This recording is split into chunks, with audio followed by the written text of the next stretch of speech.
Welcome to Breaking the Chain. I'm Jacob. And I'm Cody. So, today we got a few topics that we're going to talk about. A little bit of the meta results going through like Milwaukee and some LL changes. We have the deck builder, which I have a couple thoughts on, which is going to be exciting. And then we want to touch up on a topic that Cody's been thinking about a lot, which is what makes a deck oppressive. So that's going to be a lot of fun and probably most of what we talk about this week. Anyways, what do you do in Flesh and Blood this week? I didn't do a lot of like armory events or anything. I didn't make it to my typical armory on Tuesday. But I have been doing a lot of testing for PT London. A lot of scrims and practicing and deck tweaking and drafting and a lot. It's been a lot of flesh and blood for me this week. Just no armories, unfortunately. How about you? So I'm like the exact opposite. Life has gotten a little crazy this week, all in good ways, which is awesome. But I've played one game of Flesh and Blood. it was a Yarlmir, and I love Yarlmir, so that was a lot of fun. But like outside of that, I've been like super removed from the community, so I feel like super lost coming in this week. Like, oh man, I'm like barely caught up on any of the news and notes or anything. So I'm definitely going to be relying a lot on you. No, it's all good. It's all good. I've been paying attention to it, but the notes are going to be in heavy use for for the recaps. Right. But yeah, we can start with what happened this past weekend. There was a double event in Milwaukee. They're hosted by MinMax Games. There was a Team CC event and a ProQuest Plus event. And for the CC event, that was won by Cuddly Koalas, which was Shane Martin on Aurora, Naib Mobasir on Zen, and Jonathan Fook on Verdance. So that's a pretty cool lineup there. Aurora, Zen, and Verdance winning the entire thing. And then for the PQ Plus, the finals was Enigma versus Slippy. It was Luke Magnuson on Slippy versus Noah Bagelman on Enigma, and Slippy took it down. Do you have any thoughts on those events? Did you get to watch any of it? I watched like very little of it, but like I caught it before I ended up going to work one day. But it's kind of interesting because I was looking at the results of the Milwaukee like team event, and the first place team and the second place team had the exact same lineup. Both had Aurora, Zen, and Verdance. Oh, they did. It's like super interesting. That is really. And then like breaking down like the 2 third place teams, they're a little different. You see a lot of like cool heroes though. You see like the return of Slippy. You get the one Fang, and there's 2 Kanos, which is like super interesting to see people bringing. A lot of wizard. Actually, every team in the top 4 had a wizard in their lineup. And 3 of the teams had 2 arcane heroes. That's just something interesting to note. It's very interesting. But yeah, I don't know. Have you played any team events? Have you done any of those before? I've done one team sealed, and it was. I love team events. I wish I could like make. I wish I'd host more. Yeah. Too, like I wish I could have like gone to Milwaukee with the team. Like that just sounds like so much fun. Like going down, sitting with like 2 others, and just like being able to lean over, but like just going through the entire event with a team. Like it's just so much more fun. Yeah, I remember my first team event was in the Uprising premiere in Las Vegas. It was pretty soon after I started the game. Actually, it was the summer of 2021 or 2022, one of those 2 years. But yeah, I played a team blitz event and just had an absolute blast. We made team jerseys that we all wore. We all like had to coordinate on our decks and everything, and it was like we even like strategized on which seat we were supposed to be in because of the way that team events work in terms of like coaching each other. We wanted to have the person in the middle have the quickest game so that they could, when they were finished, they could lean over to both sides and kind of help out. So there's a lot of like little factors involved in these team games, and I really enjoy them. I know I heard some. I think it was on Flesh and Pod. There's a suggestion to make it.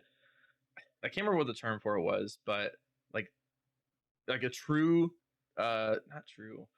there was a term that they used, but basically where you can only have 3 copies of a card among all 3 decks, right? So only 3 copies of CNC among all 3 decks, only 3 copies of, or only 1 tunic across all 3 decks, things like that.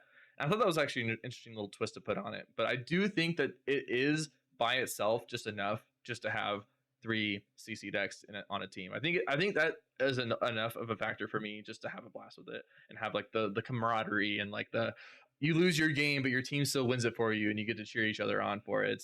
It's a lot of fun. And like you, I think we were probably the same event for the team sealed. Team sealed is a ton of fun too. It adds even an extra layer onto it of you collaborate in building these three decks. Usually terrible decks, because Yeah. you're just working with a box of packs. Actually, I think, yeah, I can't remember if it's changed or not. I think it was always a box, is my understanding when it came to Team Sealed. But I can't remember. It was in Outsiders when I did that team sealed. oh, it was Outsiders for you? I Yeah, it's remember been a Bright minute. Lights Team Sealed, and I remember the meta being that you would have the one person just take all the bad cards, and they would just run Dash IO with all the items, and then the other 2 decks would be like really strong. And I think they ended up basically banning that strategy somehow. I can't remember how they did it, but there's like some rule out there that prevents that strategy from happening or something. Um, because it was a little bit too strong. Was it that they'd give? I think I heard a little bit about it. Wasn't that they'd give 2 decks most the cards, so like 40 Mhm. cards, 40 cards, and then one deck, the worst 30 card deck you could get. Yep. So you had 2 strong decks with a lot of cards. So you had like the ability to do the fatigue option in a sealed format, but still having super strong cards. But now that Yeah. they capped it at 30, That's I think I probably heard that. one help. Yeah, is that since it capped it at 30, that also fixes it. Because yeah, like you said, they would run 40 strong cards so that fatigue wasn't even like a, even though fatigue is not like great in the first place if they have a strong 30 card deck, like having 2 strong 40 card decks is just even even rougher. Um, Right. but yeah, I don't, if any of you listening or watching haven't played a team event, highly recommend. It's a ton of fun. So I wish I could have made it out there too, but it was a little too soon to London for me to justify a trip. Yeah, it's totally fair. Cool. Um, yeah, you Going want to talk on. about the go ahead. I was gonna say, going on from that though, like Mhm. a little bit of news. Like Zen this weekend did hit, I think it was 991 I believe that's living correct. legend points. Yes, 991. I did. Sweet. I didn't double check myself when I was like writing it in the notes, but I was like, I'm pretty sure I heard that. But yeah, he hit 991, and I think there's an event this weekend, so there is a possibility he LLs this weekend. Yeah, it's in, I believe, Dublin is where it's at. I don't know. I think it's a battle Yeah. hardened. So there's a chance that the weekend before Pro Tour London, Zen LLs, which is really interesting. I don't know how much that'll affect it, and we'll talk about the Pro Tour meta later on because that is a topic that I want to talk about. But it is interesting that a week before a Pro Tour, we could have a bit of a meta shakeup. Right. Like, what do you think on that? Do you like, obviously, I'm not going to London and I'm not like doing anything competitive, so it doesn't really affect me. So, it's like, it's interesting. I'd still like to see Zen at the event personally, just because I like watching the deck. It's kind of fun to watch. But like outside of that, like what do you think about like the possibility of it living legend like right before the event? I think it's interesting, right? I'm trying to remember exactly why they made the change of Living Legend being a week to week basis instead of a BNR basis. I think if I remember correctly, it happened. Was it back in Briar when Briar LL'd, or I think it was someone else when someone else was going Might to have been LL. Drome. I can't remember, but I remember the thing was like it living legend the first week of like a road to Nats or a nationals, Mhm. one hero, and then it was the best deck throughout the entire road to Nats and ended up getting like 300 extra points over the like living legend. If I remember correctly, I'm not sure if this was when they made the change, but I know the change was made because of Lexi. I remember Lexi LL'd. I think it was at the start of a Mm-hmm. ProQuest or RTN season, and was still legal for that entire season. And there was a Yeah. lot of there's a lot of people that were not quite happy with that because she was just such an oppressive deck, which we'll get to later. Um, Yeah. I'm pretty sure it was because of Lexi that changed. I think it happened after Lexi, after that season. but because of her. Yeah, that makes the So most sense. it is interesting that like that mechanic is in place, right? We could have a pretty well-known and dominant deck in the history of Flesh and Blood, LL, a week before one of the highest competitive events you can have in the game. Um, but I'll get to this a little bit later. I don't know how much it'll actually matter to anybody not playing Zen. Right. You aren't really doing like Zen isn't demanding anything from decks right now. Like you don't run any cards because Zen is in the meta, right? There's just not there aren't a ton of decks that are like being held back by Zen. Like Zen is a pretty solid deck, right? He has I believe he has a 50-50 if not slightly favored Aurora matchup. He has a favored Enigma matchup. So he's not a bad pick for Pro Tour. And so I think it would matter most for people that are looking to bring Zen, because that I couldn't imagine. I'm not bringing Zen to Pro Tour London, but if I was planning on bringing Zen, I would not be very happy about potentially losing my deck. And even if I don't lose my deck, I have to prepare a second deck just in case I lose my deck, so I don't have like less than a week to prepare for the biggest tournament that I would play in. Like, it wouldn't feel great if I was planning to bring Zen. Right, and then you have to do twice the practice. Exactly. Because like if I was, I'd have to prepare a second deck. Like right now, before we even know if Zen is going to do well in Dublin, I would have to practice 2 decks, and I barely have enough time to practice one. So it is an interesting factor. It would be interesting if they maybe had some sort of leniency, or some sort of, maybe not leniency, but like some special rules when it came to some of these big events, like maybe locking out LLs and for 2 weeks prior, right? I think something like that would go a long way, because it would feel really bad to be planning on bringing a deck that's on the cusp of LL, and then I both having to prepare 2 decks and having having to just prepare a whole new deck within a week, right? Um, and I think that is something that could change. This is like not something that was planned to be talked on the podcast, but I think that at the time that LL structure was implemented, we didn't have as many events going on, right? Like we have now a 1.5 million world tour circuit that's in place, that was made after that change was put into place. And we now have Battle Hardens, ProQuest Pluses, Callings, Pro Tour events, ProQuests, RTNs, skirmishes. We have things happening like every weekend now, which was not necessarily the case, a year or 2 years ago. So I think if I was in charge, I would probably say let's lock LLs 2 weeks prior to an event, just so that at the very least 2 weeks ahead of time, instead of the weekend before. Yeah, at least for like a tier 4 event like Worlds or Nat or exactly.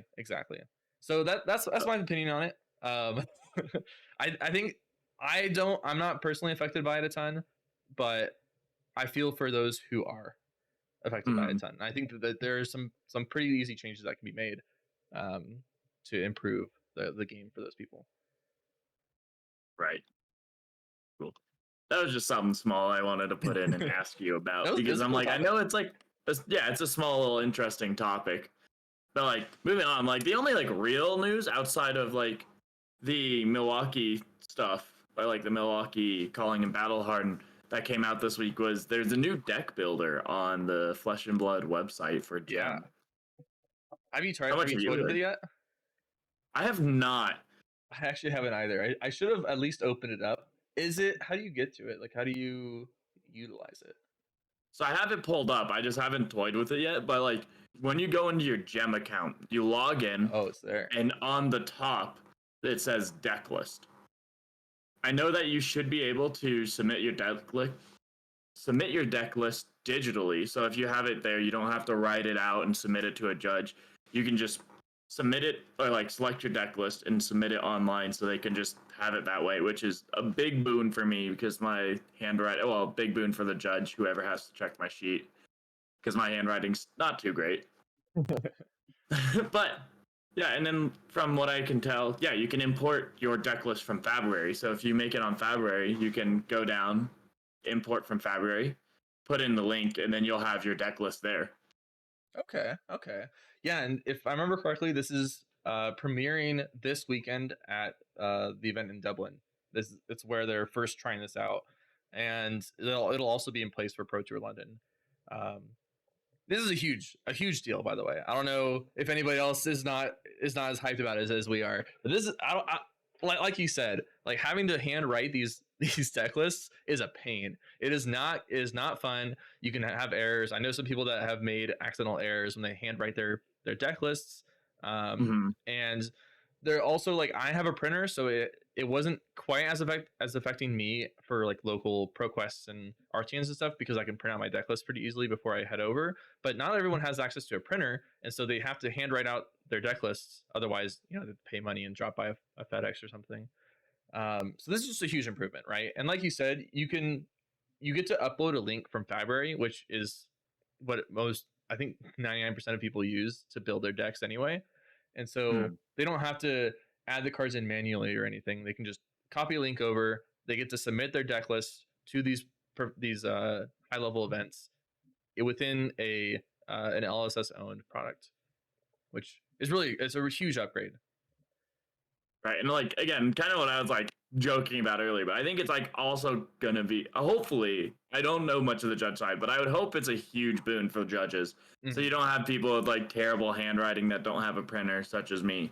But you're like, okay, deck check, like Man and Conquer 3, like Yeah, probably gonna speed it up quite a bit. that's actually something I didn't think about. But that is a huge point. Is that if everyone's deck lists are submitted this way, then it makes judges' lives so much easier with not only handwriting but the way that cards are organized. Right. Um, Whenever people are writing out the deck lists, they usually do it alphabetically, but not always.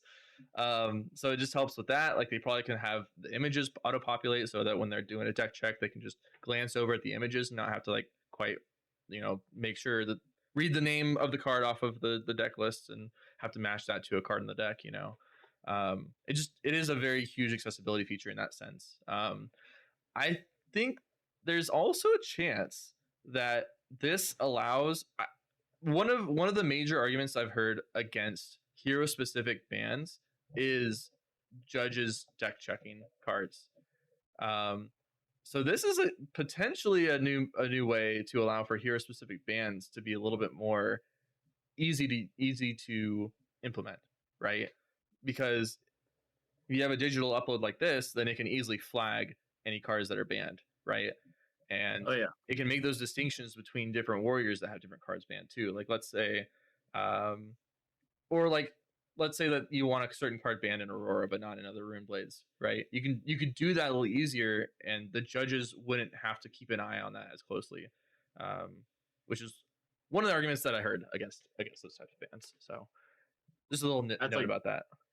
Yeah, it's super interesting. I never thought about it, but like I could definitely go deeper into the topic of like hero specific bans. Mm-hmm. But I never thought like this could help point out and flag things for you if you're trying to submit. Yeah. But like even I think this is still like a beta like kind of thing which you still can use, but it is like super cool to see it being implemented and like just the steps that they're taking to make like the lives of like the players and judges and just everyone who like interacts with the game just so much easier. Yeah. It's super cool to see LSS doing this. I mean, as with everything, the game is just getting better and better, right? Like Mhm. every set, every year, they just continually improve on themselves, and it's always great to see. The trajectory has not slowed down. Like they're getting better and better at a constant pace, and it's great. Yeah, totally. It is awesome being a part of this game when things come out Mm-hmm. like this. Cool. Up next, Um, though, we can break into the upcoming Pro Tour. I mhm. don't have as much information. Like, I'm gonna be sitting down, hopefully watching a little bit, but you're gonna be there. So, like, what have you been doing to prepare? Like, what's going on in over with you? Yeah. So yeah, this is Pro Tour London. So you had to either win a Pro Quest event back in,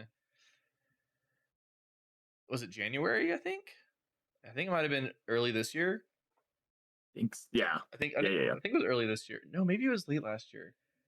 Either way, it was the last ProQuest season. You had to win the event to get an invite, or you had to use a PTI, or I think if they've changed it now, but I think if you like topped another like level 3 or whatever event, then you'd also get an automatic invite to the Pro Tour.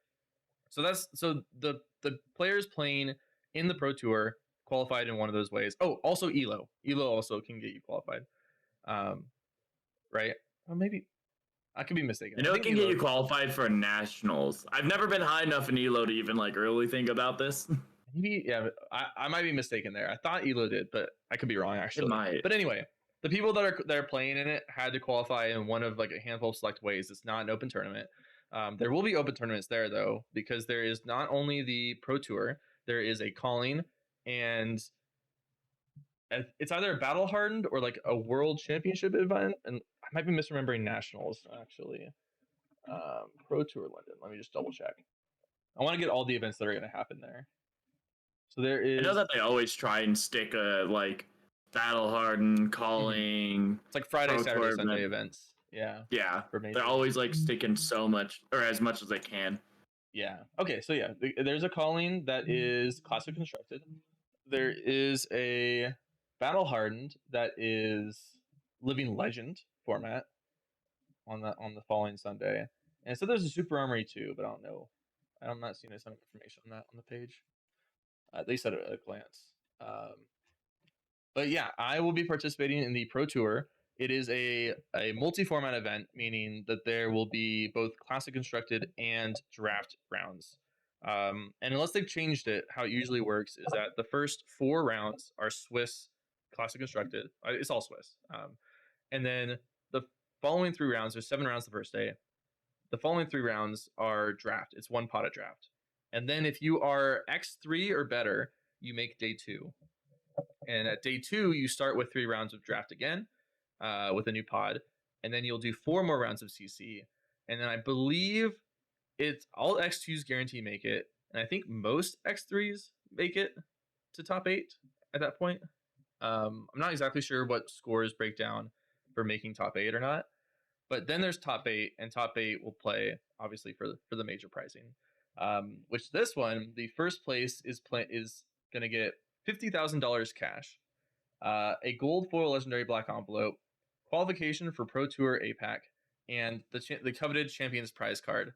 That I think lasts like there's only rough estimates out there, but I think it's like 10 to 15K for that Champion prize card. So like Okay. almost $70,000 worth of prizing for first place. What do you want to say? I thought you were trying to figure out what the card was, and it's like, oh, it's the gauntlets. Forget the actual name of No, it, no, but no. it's So that's not it. The Champions it's prize not? card is, if I remember correctly, it's the Oh, it's your the hero. Yeah, your hero Yep. with, in this case it would say Pro Tour in the text box. It's like effectively a 1 of 1. Although I think technically you can there can be 2 of them, right? Because If someone won a pro tour without it, so like the Azuri wins this pro tour. Azuri won. Was it the last pro tour? believe it was. Yeah. Anyways, Azuri won a pro tour. If she wins this pro tour, then you could have 2 pro tour Right. Azuri cards. It's no floating longer a around 1 of 1 if existence. that happens. Yeah. Yeah. But realistically, it's almost always a 1 of 1 when it happens. So yeah, and then second place gets $20,000, the legendary and the qualification. Then it's like 10,000, 5,000, yada yada yada. But yeah, you're playing for a lot of money for this tournament for the Pro Tour. So I'll be playing the calling on Saturday. I think I might do well. I think I might make day 2 of the Pro Tour. We'll see. It's like I was listing before with like how you qualify. There's a lot of really good players playing on the Pro Tour. So I have a lot of competition to play against, but I'm excited. I have some faith in my deck choice and my draft abilities. So I'm hoping to do well. But as a side note, if any of you see me, or if you're in London and you see me, please feel free to come up and say hi. I'm more than happy to meet everybody. Any listener or watcher of the podcast is a friend of mine. We'll put it that way. But I also wanted to talk about like my testing process for Pro Tour, and basically it because of the split format. There's a lot of drafting that needs to be done to make sure that I am as prepared as possible. And then basically decided on my deck. Like I confirmed it about a week ago, but I wasn't like 100% sure still. I think you realistically should have your deck confirmed like a month before the event, but there was a little bit of dooming in one of the matchups of the deck that I'm bringing, and it's feeling a little better now. So that's basically how that part of the testing went. Was this deck feels great, but doesn't feel great into this one deck. But now we've made a couple changes, and now it feels actually okay into this one deck. So now we all have hope again. That's basically how the last few days have gone. It's like a bit of a roller coaster of like dooming. Wait, there's hope. No, dooming again. Wait, there's hope. And now in the next couple days, we're gonna be dooming again. It's all just how it goes. I think I saw like a meme on this earlier on like the Flesh and Blood Blue Sky. That's like the process of testing, and it's like and it's like that exact circle of like dooming new cards, hope, they get better matchup, dude. Like, so it's funny to hear it coming from you. Yeah, but yes, I'm hopeful. I will never feel prepared enough, so I'll have to take my own feeling of preparedness with a grain of salt. But I feel okay. I feel fine. Like I don't expect to do like all that well, but I expect to play my best, and potentially I think I have a chance. I'm making top 8. I think there's always a chance. I believe in you. You've got this. Thank you. Appreciate it. But I did want to take a little bit of a time out of the podcast to talk about the predicted meta, because I heard some other podcasts doing that. I thought it'd be kind of fun to predict the Pro Tour London meta, and then maybe afterward we can go over both of our predictions and see who is closer. Okay. If you had to make some predictions on, let's start out with the top 5 most brought heroes. Doesn't matter the percentages or anything, just the top 5 most brought heroes. What do you think it would be? Okay, so I'm gonna go with obviously Aurora's number 1. I don't think that's contention with anyone. You've got Aurora, and I think breaking into a little bit of past events, just as like a little bit example. I think Aurora, Enigma, New. After that, I think it gets a little like flexible. I'm gonna go with probably Florian. Ooh. And I don't know who the last one could be. Yeah, the 5th was a tough one. I could see Syndra. Like I could see Syndra being like 5 people bringing it. I could also see it being like the 5th top deck. Just like all over lately, hasn't it? Yeah, it's like I could see it being like that deck that a lot of people are like, oh man, like didn't get as much practice as I want, but I can sit down and play Syndra. She's a pretty straightforward deck in a way, but still has some like tricks to it. I mean, that's fine. Don't see it. If you want to stick with that. I'm gonna go with something spicy. I'm gonna go with. I don't know if this is spicy, but I'm gonna go with Prism. Prism. I don't think that's very spicy. So you think okay. Aurora? What was it? Aurora, New, Florian, Enigma, Prism, Enigma, yeah. Prism. Yeah. Okay. I'm pretty close. I think like everyone thinks Aurora will be the most brought. I think the rest of them, I don't know percentages. I do want to I think it'd be kind of fun to talk about a couple percentages, but I think Aurora, I think Zen, as long as he's not LL'd, will be one of the top 5. I also think Florian will probably be up there. Definitely Enigma. And then the 5th one it's like between Prism and maybe even Set. I think it's between those two, and I'd probably have to say Prism. So I think our lists only differ by New and Zen. You think New will be top 5, and I think Zen will be top 5. The few things I have to say about that is like I just think that a lot of people that want to bring Zen are a little too scared by him being able to living legend Potentially, that they're yeah. not gonna bring him, and that's where I'm like, I think New's probably gonna be like one of those decks to kind of like step in and fill that void. But it's like the only other reason, like I think Prism's a really good deck into this meta. The only problem I have with it is a very complicated deck, and you have Yeah, to like it takes more than like a week of practice to be able to go to a pro tour, like 2 weeks. exactly. So it's like Yeah. I think it's good. It's just the level in which like people can get the practice that they need into it. Yeah. No, I agree. I agree. Now I want to get even spicier with what do you think Aurora's play rate percentage will be, or rather meta share percentage will be at Pro Tour London? I'm gonna sit at 24%. 24%. Ooh, okay. Okay. I think I have a suspicion it's going to be lower. I just have a feeling that since Aurora has been the top dog for a while, and I think that there are potentially more counters and more viable Mm-hmm. options into her than initially thought. I think that people are gonna be start like dropping off of Aurora a little bit more. I'm gonna go with a good old let's say like let's say 19%. I'm gonna say 19% Okay. is my guess. I definitely still top deck, top brat deck, but I think some people are gonna Mm-hmm. be like a little bit dooming as people like learn to play into her a little bit more and tech a little bit more Yeah. for her. I More think the people bring meta their. will also be a little bit warped to decks that like that beat her. So I think Mhm. people are going to stop bringing her, and I think it's going to be more like 19%. That's my guess. Um, and I think everything else will be like in the same range of like 10, like 5 to 10%, like the rest of the top five. Yeah, that makes sense. Who do you think is gonna win the pro tour? That's what I was going to ask next. If I had to guess who's going to win the Pro Tour, I think I have to say I think my bet's on Enigma.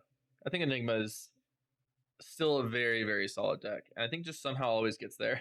I think there's just always some new list that pops up that just like ends up taking it down, and she's just so solid into everything else too. That's my pick. How about you? Well, I feel like like every pro tour has like something super spicy go on. At least most of them. It feels like there's like something that happens that doesn't quite like follow up. I feel like it's gonna. I want to say it's gonna be something spicy, but that might be just me being hopeful on the backseat. Yeah. I like. I feel like Aurora's way too targeted to win. Like I feel. Hmm. I'll sit on It's so tough to Florian pick a for winner. now, but I might think of something else. But like Florian, I can see Florian. I could see Florian as well. I think he could get there. Um, yeah, I'm super excited to see what ends up turning out to be. I I don't know. I feel like there's going to be some dark horse that's just like not like nobody's really prepared for, and it's just Mhm. going to end up like being a large percentage, like something like Hatch's story at Pro Tour LA. Like I think it'll be a deck similar to that where like there's actually a whole group that's bringing the deck, right? And it's just like multiple other teams maybe have also caught wind of it and like brought a little bit of it too. And there's gonna It be could some just sort of be dark Don horse. Blade Dory, It could just be Don Blade Dory. Yeah, we've already seen a little bit of Don Blade Dory right? coming up in the meta to combat the Auroras, right, and the aggro. So I could see that. I could see Don Blade Dory being like the dominant dark horse deck. If that makes sense. I can Um, also pray that it's Jarl. yeah, I mean, Oh, I don't know about Yarl. I think there's a chance that he like makes top eight. I don't doubt that he can make top eight. Um, yeah, but I think my second dark horse pick would be Ira. If I had to pick a second one, really, that's crazy. I think there's the I most of Ira, like what Kevin brought to that case tournament. I It mhm, just seemed so strong. There's just so much going well for it, right? Like dual threat, just all the go again attacks, just the consistency of the blues, the mhm. constant threatening of mask momentum. Like I think there's just so many strong things about that deck that it it just makes it like just the power level, the floor of the deck just feels so strong, I guess is what I'm getting at. That's fair. Like, it's so interesting. I don't quite know how to play into Ira yet, but it Mhm. does like what there's so many. We're getting to a point where it feels like decks can start to build in different directions, Mhm. and it's like one reason I like Jarl so much is like you can build so many different types of Jarls, and like you could find two completely different Jarls from across the globe, and they probably have like 20 different cards in their deck, Yeah. and it's like, Entire but it's like you can talents added or removed. right, exactly. So, but it's like kind of interesting because like even some like smaller decks, like with Ira, like, or I say smaller, but like less talented decks have some like sway to it now. Like you could go like pick up the point kind of Ira, flick knives kind of thing, or you can go this aggro Ira, or you can go straight disruption with a lot more defense reactions. It's like interesting because you can like flow so many different ways. Yeah, that's one of the things too about Ira is that I feel like there was a little bit of a lack of experimentation, at least public experimentation after the needle ban, and Mm-hmm. it feels like there's still like some really strong stuff happening, and maybe there's a whole team that's just kind of keeping it under wraps, right? And we might see that come up at PT. Right. Um, but yeah, I don't know. I think it's about it for the pro tour. At least from my side. Anything else you want to predict or talk about? I have no real notes outside of that. Okay. Then we can get into the next topic, the on what makes a deck oppressive. Uh, do you have any thoughts about this before I start just reading the notes? So, like, the first thing I want to say is, like, what does it mean? Like, what is the definition to oppressive to you? Yeah, that is a good starting point actually, because I feel like everyone has a slightly different version of their definition of an oppressive deck. Um, to me, I think that it has to mean a couple things, and not just one thing. I think it has to be both dominant in the format, and that means that it's at least one of the top three brought decks. And then for two, I think that it has to completely shut out decks and have probably at least like a 75%, maybe 75 is too high, like a 65% win rate into um, maybe it is even higher. When I say like shut out, I think like it has to at least like completely shut out some decks. Like there's just almost no chance of winning. You may as well go and get lunch when you sit across from one of them, right? Like it needs to have some of those matchups. It also needs to, on top of that, just be very strong into the rest of the field, right? It needs to beat most of the top decks to be oppressive. That's my thought process. How about you? So, I don't think it has to be one of the top decks to still be like an oppressive deck. My definition is more that like how do I put it in words? It's like the idea of sitting across from a deck in which your game plan is fundamentally different and unapproachable with your current deck construction Mm-hmm. to win. That's like, so that's part of it, right? Because it's like you basically, that's saying that your deck just doesn't function well against that deck, right? Yeah. um but let's say that deck that doesn't function well, that makes your deck not function well, is Arachne Huntsman. Would you call that deck oppressive?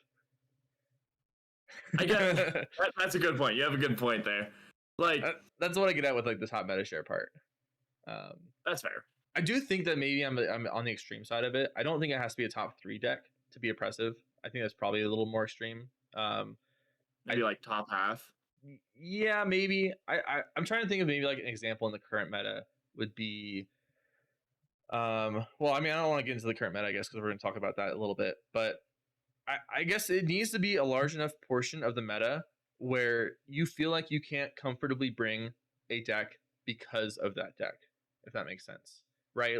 Yeah. Like for example, for the upcoming Pro Tour London, it would need to be, the deck would need to be enough of the meta where you're like, if I run into this deck, it's an auto loss, and it just means that I literally can't bring this deck because it's an auto loss to this deck, right? Um, let's think like Jarl to Enigma, right?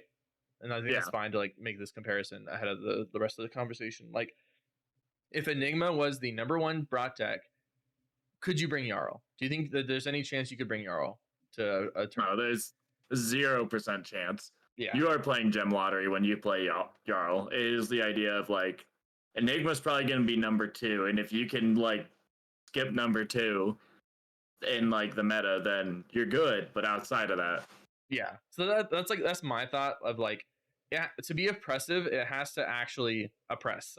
It has to actually stop people from bringing stuff, because if people are still bringing decks even despite like having a really bad matchup, I think it's not necessarily oppressive. I think it's oppressive once it limits the number of people that are feel okay bringing a deck, if that makes sense.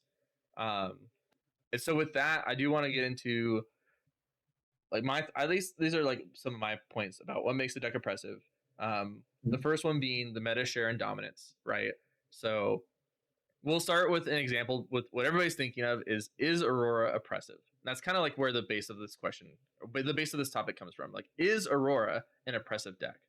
And so we have to like go through this checklist, right? So first, meta share dominance. Is the deck very highly brought in the meta? Is it a deck you expect to see pretty frequently in the meta?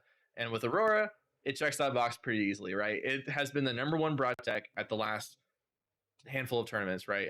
Like it is easily going to be the most brought deck to anything you expect to see, and therefore it checks that box, right? It's already up there. The second thing is it single-handedly nerfing decks with its existence, right? Like, are there decks that might be meta contenders that are just completely shut out with this deck being in the top? And with Aurora specifically, I think that the answer is yes, right? And that comes to the fact of when you have a dominant aggro deck, the rest of the aggro decks are just worse by comparison, right? Because if you, I guess not the rest of the aggro decks, but like you single-handedly like would make other aggro decks less viable, right? Because they're often doing just the same thing as the primary aggro deck, but worse, ever so slightly. Sometimes there's a little bit of a different angle to it, but for the most part, aggro decks are pretty similar in their matchup tables because they often ignore what their opponent is doing outside of some niche scenarios. One thing I want to add to that is it does feel like Flesh and Blood is getting a lot better, and LSS specifically is getting a lot better about balancing these aggro decks and making them like different in their own kind of facet. Mm-hmm. So like, I think that is less relevant than it ever has been for an aggro deck. I agree. So for like example, like Zen's an aggro deck, but I could still, if excluding that whole like, imagine Zen didn't have 991 living legend points, I would have him in like 4th or 3rd like most brought deck. I think that he's an aggro deck that just approaches the game from a different axis or axis. So it like Aurora existing doesn't push out like Zen, and I still think Syndra, although like they do have a lot of similar overlap, she does a lot of like unpreventable damage and gives a lot of like, it's like similar but still like the cards that counter both of them are different except for like Shelter from the Storm. Yeah, no, I definitely agree with that. And Zen is a really good example, right? Because he is like considered an aggro deck, but he has a very, he has his place in the meta, right? Because of the different way that his deck works with his equipment, with the fact that he used to run a lot more blues and a lot of other like, unique factors to him, right? And that's kind of similar with like maybe something like Fi, where like Fi is just extremely consistent in terms of his damage output, which wasn't always the case. But nowadays, after the latest set, he's pretty consistent with damage output and everything. So like every aggro deck has its unique qualities, but as we can see, like with the what was it, calling Sao Paulo, it didn't matter how many Syndras there were, even though Syndra was heavily brought, it was just not the best aggro deck, and so we didn't see any top 8 conversion with it, right?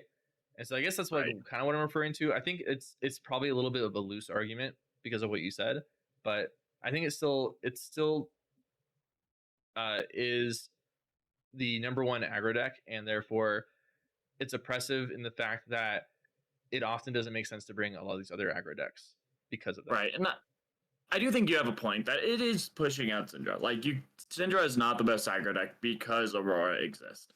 Mm-hmm. But it's like there are some smaller aggro decks like Fi. I don't think that Fi is being pushed out from Aurora. I think he's being pushed out from Syndra. It might be like a weird because they're the same talent and they're both ninjas. Mm-hmm. So it's like, why play that ninja when you can just play the other ninja that draws more? You know what I mean? So it's like Fi is a little funny because I think that Syndra pushing him out. But like outside of that, like you do have a really good point that like Syndra is still just a worse Aurora in a lot of ways. But it was just a counterpoint I wanted to bring up that I agree with your counterpoint. Yes. Yeah. But like outside of that, yeah, I do think she has some oppressive matchups, but I don't think it's the worst we've ever seen by a long shot in like a meta as top deck. Yeah, no, I agree. And I guess another example of like this of nerfing decks or pushing out other decks is I think that new is being heavily affected by the number of Auroras, the meta share of Aurora. I don't think that new has a god awful Aurora match, but because Aurora is just such a high percentage of the meta and it is a bad matchup, I think that new has been losing equity in being brought into the meta because you're losing to Aurora and you're losing to Enigma, and you're losing to probably some of these other decks too. I think you lose the Syndra too as new. But regardless, I think that Aurora is pushing out other decks by her existence in the meta. Yeah. And the third thing is that at least the third point that I have for whether a deck is oppressive or not is if there is little counterplay, right? If there's a lot of counterplay to an oppressive deck, then other decks can tweak their lists, or the meta can adapt to push the top deck out to then make it less oppressive, right? Like for example, in the the Starvo chain prism meta, right? Or maybe it was like old him prism something meta, right?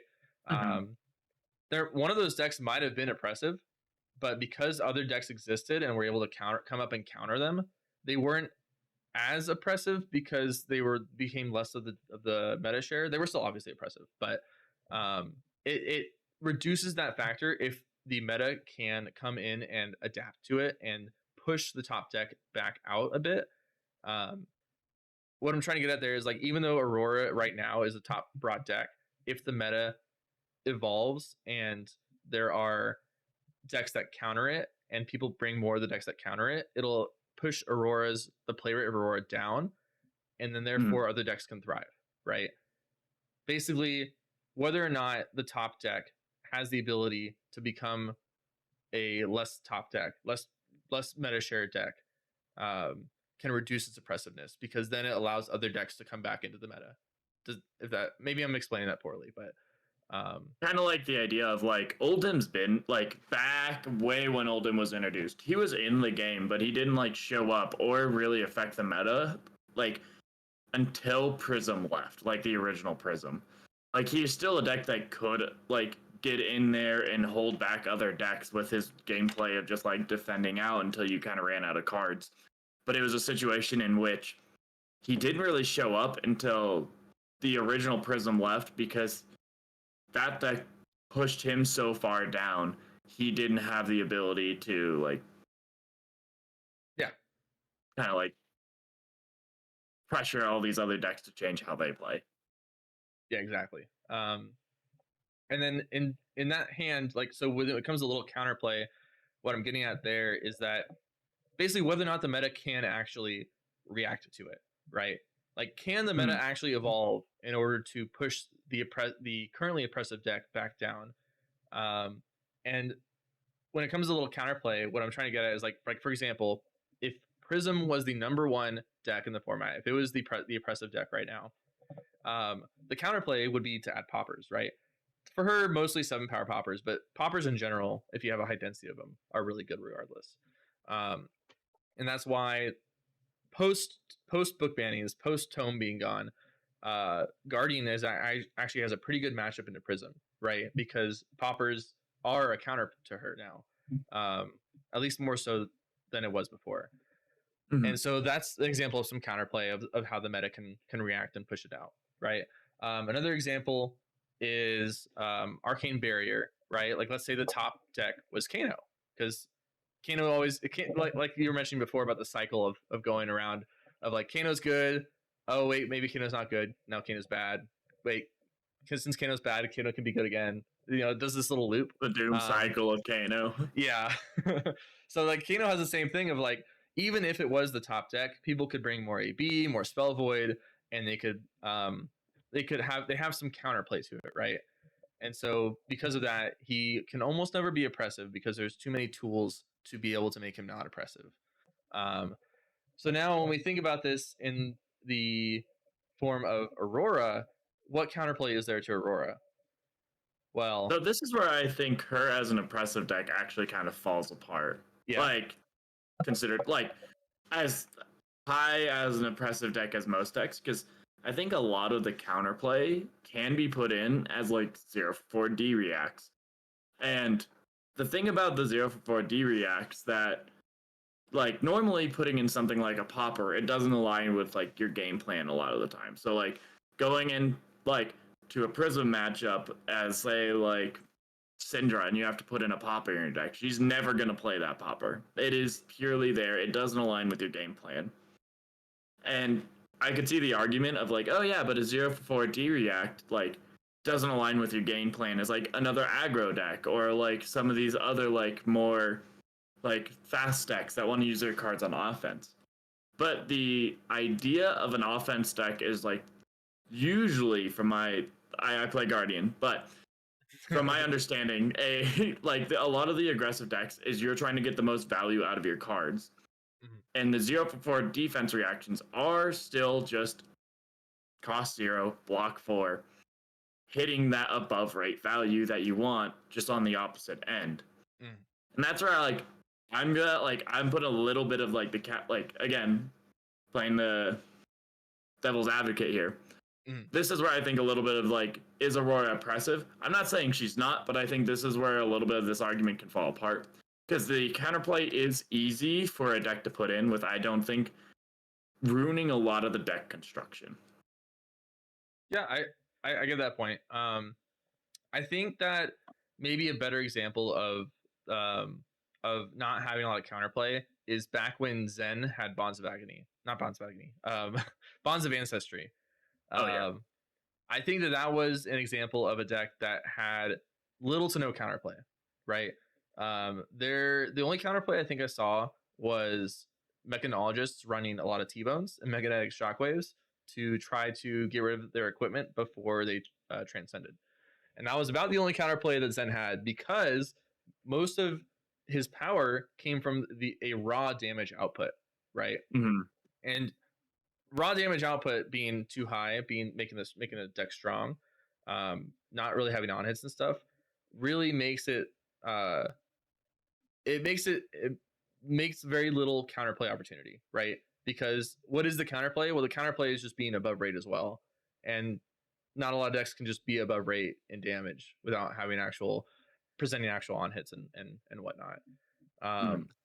And so that's like I guess maybe a more extreme example of what I'm referring to when it comes to like Aurora's counterplay.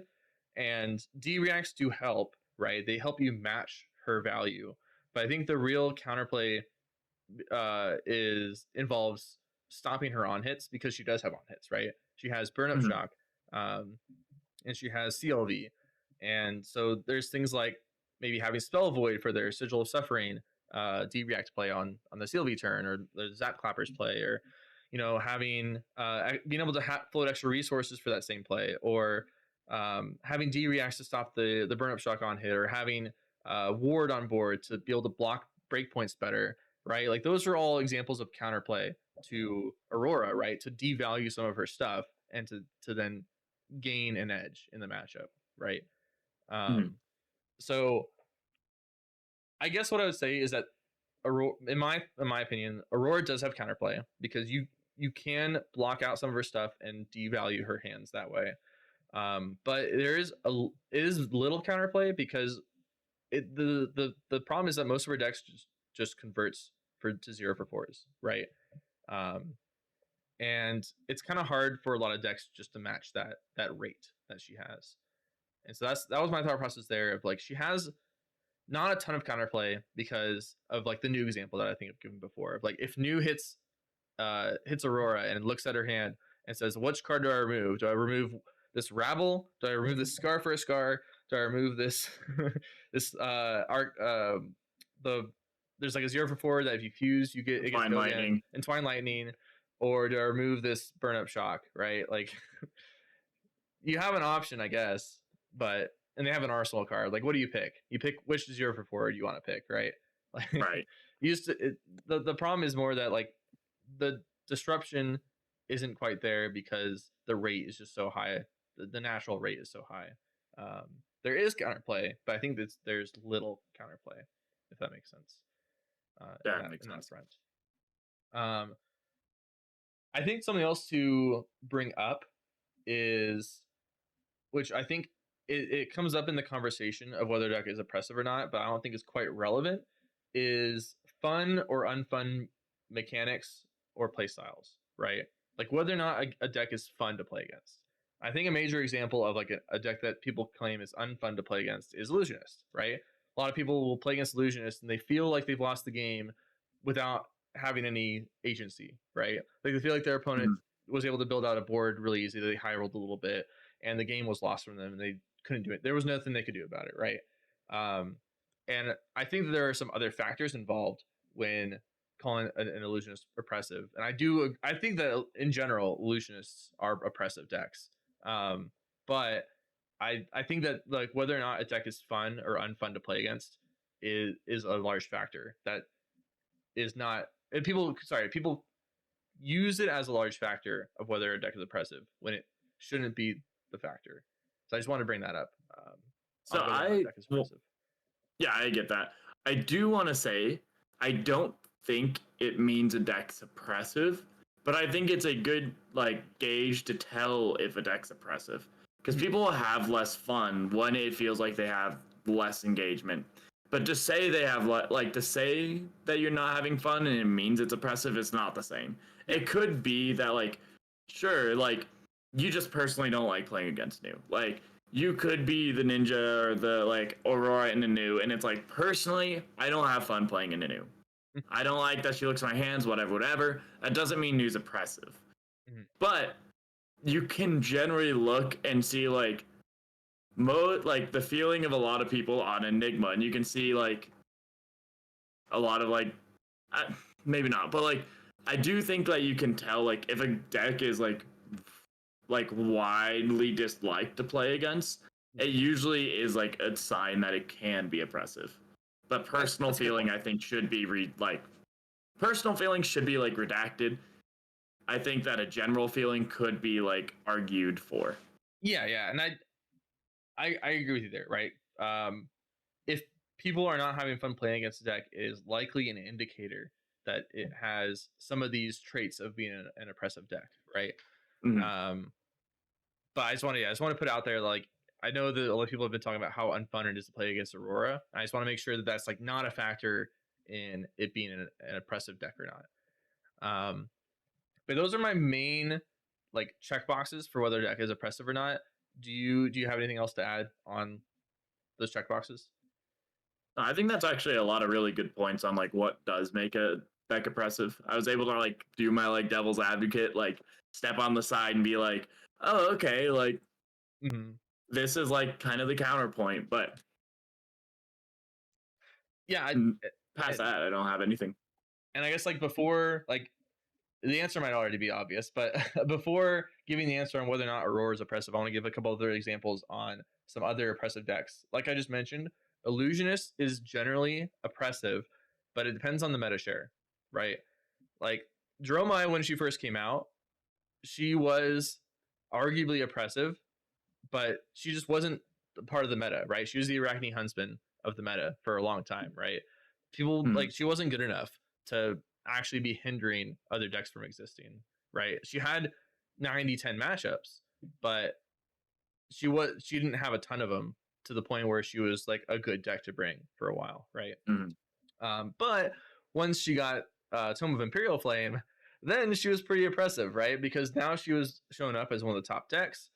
She was locking out a ton of decks like um, not Guardian. Guardian actually had a. I think she had the most fair Guardian matchup, which was interesting. Interesting. I But completely agree with that. yeah, it was. I loved the Guardian matchup near the end of Dromai's reign of terror, if you will. Um, but like Assassin stood almost no chance, right? Mhm. I'm trying to think of some of the decks back at the time that just did not stand a chance. Like Tekla, no shot. Um, Riptide, no shot, right? There's just so many decks that because Dromai existed and was a large portion of the meta, they just could not exist, right? There was a time where those decks, their only problem, the only reason they could not be brought to tournaments was because of Dromai, right? And Right. that defines an oppressive deck. When a deck is a large enough portion of the meta where they are completely locking out other decks, and those decks they lock out do not have counterplay, right? There's Mhm. nothing they can do to make it better. The meta can't also was not able to really shift in a way to reduce her meta share, right? And so Dromai was an oppressive deck at the end of her career. So that's an example. I think that's a really good example of an oppressive deck. Um, some other some other ones like Prism back in its day, oppressive. Enigma has always been like slightly oppressive, right? For the same reasons Dromai Mhm. was. Um, and depending on the meta share, she's like more or less oppressive, right? Yeah. Like for example, right now, like I mentioned, Enigma existing as one of the top decks makes Jarl a pretty bad pick, right? Yeah. So Enigma is oppressive, right? Starvo back in the day was oppressive because he was just way too powerful and was a large dominating force of the meta share. Um, So one thing so I want to add with yeah, like the Starvo thing is like I think Starvo and Lexi were like a very similar kind of oppressive, where it was mhm, oppressive through like not only like power but through disruption. They were able to offer such high rates of damage while at the same time offering like levels of disruption. yeah, And like it got to the point where like you could like the only way to counterplay was because there's no one like faster than them, and then it gets to the point where there was like the only way to counterplay them was to just completely block them out. But even past that, they both had different strategies to get around the like fatigue aspect, where like Starvo had dominate. So like mhm, you only can have so many defense reactions and have them in arsenal at the correct time. And then you also had Aurora, who had a lot of the like Quiver of Abyssal Depths to put arrows back in. She would run Remembrance, all those other like kind of extra things to like get around like the to get around like these different types of game styles. yeah. No, that's a good point. It's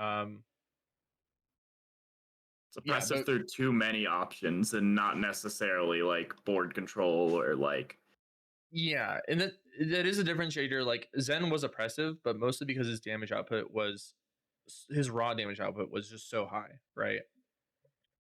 He didn't have a lot of disruption, but he had disruption through raw damage output. But like yeah. you said, some of these other decks they might not have had as high of a raw damage output, but they had so many on hits that would increase their value by a ton that it would force inefficient blocks in order to stop them from getting extra value. Um, so yeah, there's different ways that a top deck can be oppressive, right? Um, and we bring it back to Aurora, I would argue that she is oppressive. Um, I don't think overly oppressive. I don't think that she's nearly in the same boat as a top meta dominating illusionist or um, Starvo, Lexi, Zen levels, right? But she Mhm. is simply a large value deck that does not have a ton of counter ability, and she is a large portion of the meta, and it's forcing other decks to non-exist because of that.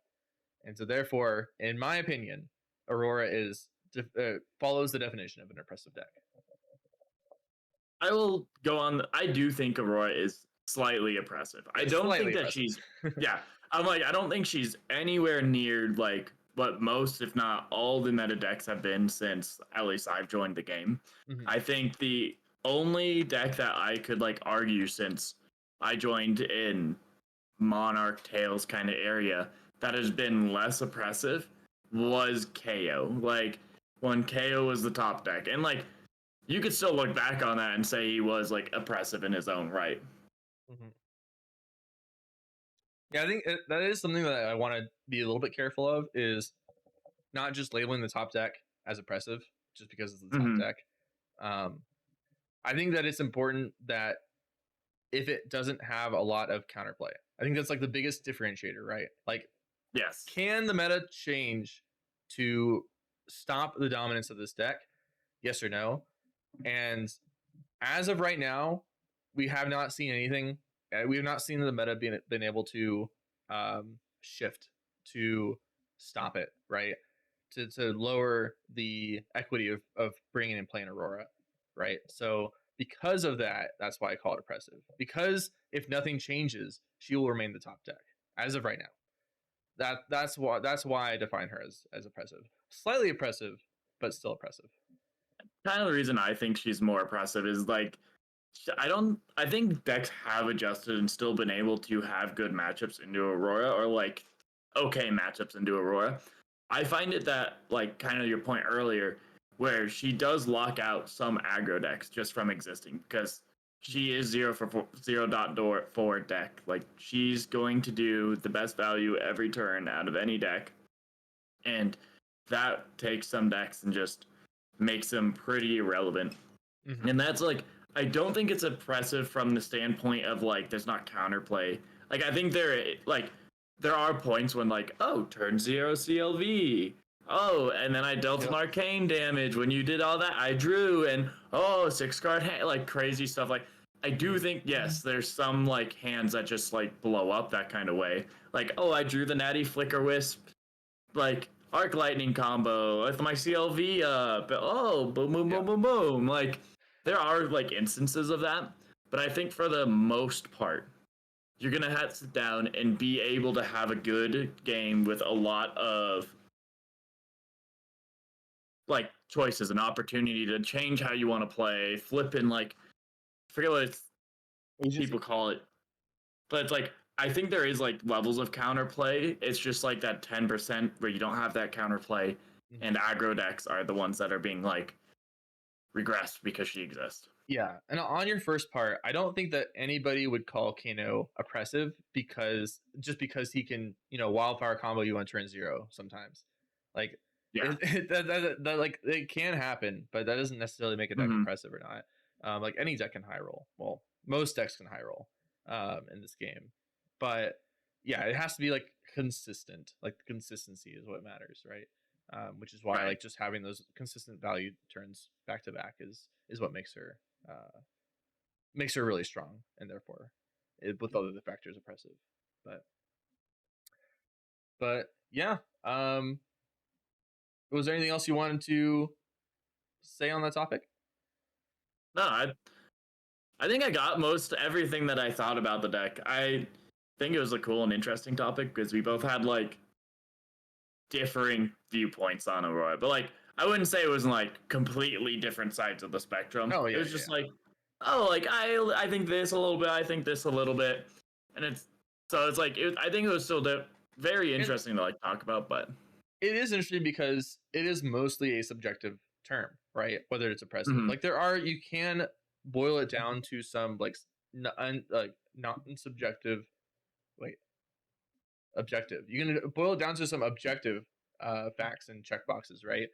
But for the most part, there's a lot of nuance and like, is it actually oppressive? Like, for example, I have to be careful because who knows that at PT London, she could have a much lower meta share, and maybe people have figured out how to beat her in a way that other decks can incorporate and then make her no longer an oppressive deck, right? Like she could Mhm. not be oppressive by definition once we see the meta react to it at PT London, right? So like that's why I'm being a little bit careful with it, but it is a little bit subjective for that reason because there are some external factors that could be in play. Right. But yeah, so with that, we'll ask the audience: do you think Aurora is oppressive or not, and why? And with that, oh, and wish me luck on Pro Tour London. We will not have. Actually, we probably should have talked about this first. I meant to talk about it first, but I believe we will not have a podcast next week because I will be out of town. But then definitely I can returning the following week. What was that? I can see about maybe finding someone to like grab and bring on. Yeah, I meant to bring it up. I totally spaced on it. We might have a podcast next week, but I will definitely not be on it. I will be in London. So wish me luck there. Let us know your thoughts on whether or not Roar is oppressive. And with that, I am Cody, And I'm Jacob. and thank you for watching and listening and everything.